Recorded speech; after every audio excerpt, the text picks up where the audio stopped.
اور آج حالات کیا ہیں؟ آج اگر پاکستان کے آپ حالات دیکھیں تو دشمن بھی ملک سے وہ نہ کرے جو ان ساری جماعتوں نے مل کے کیا.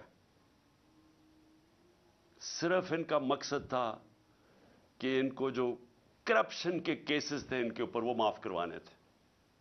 آتے ساتھ ہی اپنے کرپشن کے کیسز معاف کروا لیے. 1100 ارب روپیہ 1100 ارب روپے کے کرپشن کے کیسز معاف کروا لیے.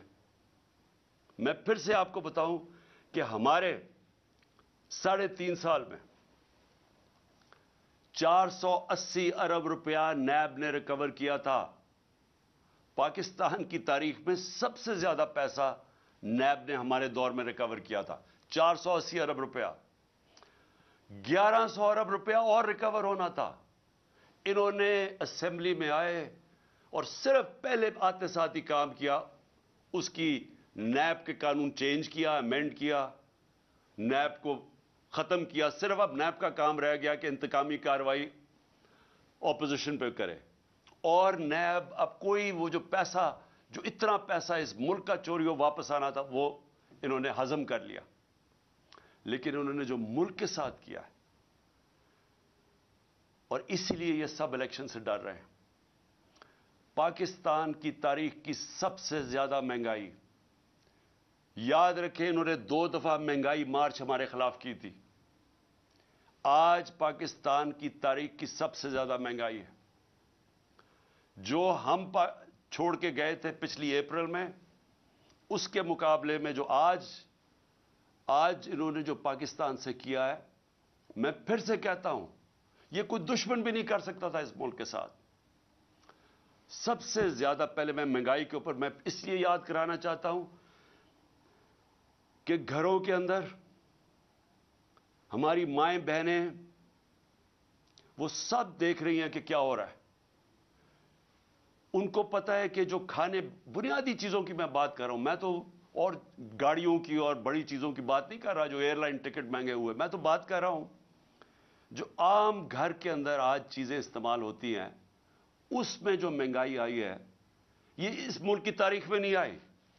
یہ ذرا موٹی موٹی چیز ہے کہ ایک عام گھر کے اندر اپنے اگر فیملی ہے, میرے بچے ہیں, تو میں کیا, مجھے انڈے چاہیے. 135 سے انڈوں کی قیمت گئی ہے 246.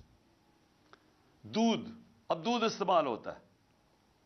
دودھ ایک ایسی چیز ہے جو کہ بچوں کے لیے استعمال کرنا چاہیے. دودھ کے اندر جب سے یہ آئے ہیں اس کا گیا ہے 116 سے 116 روپے لیٹر سے کیا ہے 156 روپے لیٹر.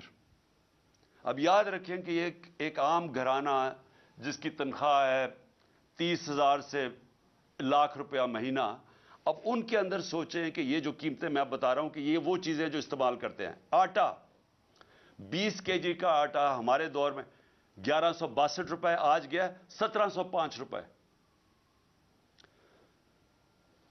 چکن, وہ جو کبھی عام آدمی اچھے دنوں کے اندر اگر وہ گوشت کھانا چاہیں تو وہ چکن کھاتے ہیں, وہ 280 روپے سے گیا ہے 460 روپے.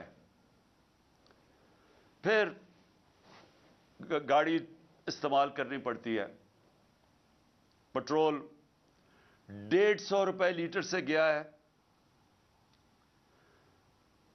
268 روپیہ.